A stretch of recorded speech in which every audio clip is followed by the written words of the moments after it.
Hello traders, welcome back to the Learn to Trade channel, and today we are going to do something a little bit different. We're going to talk about divergence, and the reason we're going to talk about divergence is because I believe that when you spot divergence within a setup that you are used to trade, that justifies even more the actual trade that you're going to take, right? Why? Because, and the reason also we're going to talk about divergence is because we do trade reversals. At least 60% of our positions are short-term reversals to enter the long-term trade or the long-term trend, I'm sorry, right? So divergence is when you have a difference between a momentum indicator and the actual price action. And the reason that you have this is because, and I'm going to show you right now. Right here we have the RSI and the stochastic. My preferred momentum indicator to look for divergences is the RSI, right? So I'm going to delete the stochastic indicator actually. So what happens is that the stochastic, or I'm sorry, the RSI shows you the momentum of the trend, right?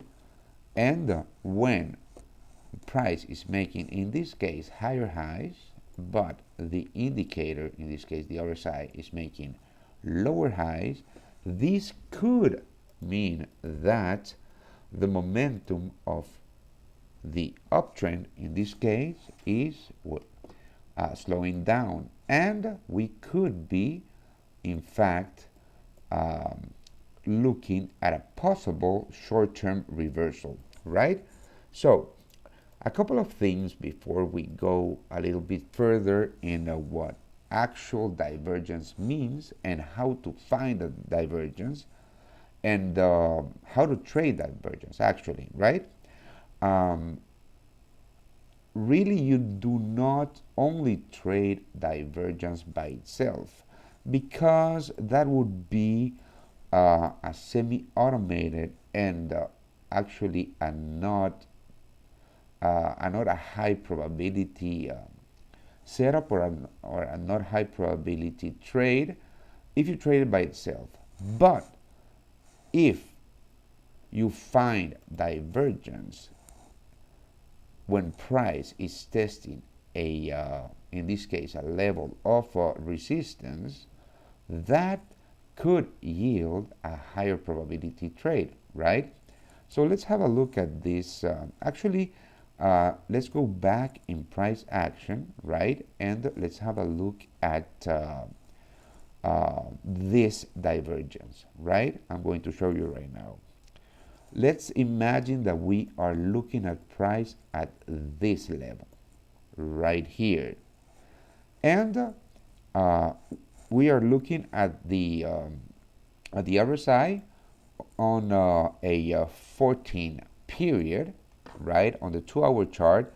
You can look it on the 3-hour chart, 4-hour chart, and our advice is that you look for divergences in the higher time frames, right? And in this case, price is making higher highs and the RSI is making lower highs, right?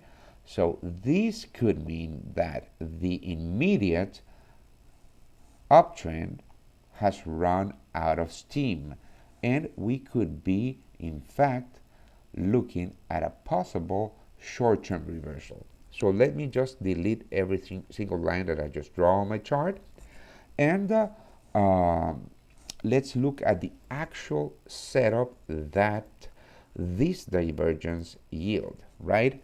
So in this case, we are looking at a retest of the previous highs, right? This was a very strong level of resistance, and price was testing this exact same level, right? So in my opinion, when price actually breaks with the immediate structure, which is a bullish structure, because we are making higher highs, higher lows, higher highs, higher lows, higher highs, right? We have we have a trade, right? We have a setup, and we have an entry and a of course a defined risk. So what happened in this case is that price actually tested this level of resistance whilst the RSI was printing a bearish divergence, and when price broke with the reversal pattern and the immediate structure, right, it completely reversed. And in this case, the move yield at 217 pips, and the risk, or the open risk and the defined risk on this trade, was only 48 pips, which means that for this particular divergence trade, we were looking at a 1 to 4.6 risk to reward ratio, right? So when you're looking at divergence, or if you try to use divergence in your trading, do not use it blindly, right? Use it as a justification, or of your own trading rules or your own setups, right? Why? Because if you find divergence in the setups that you are looking, it will yield a better and a much higher probability of success, right? So thank you for joining us, and if you want to trade with us, I'm going to leave you a link below this video so you can subscribe to the premium signals channel, and don't forget to subscribe to this YouTube channel, and to like this video, right?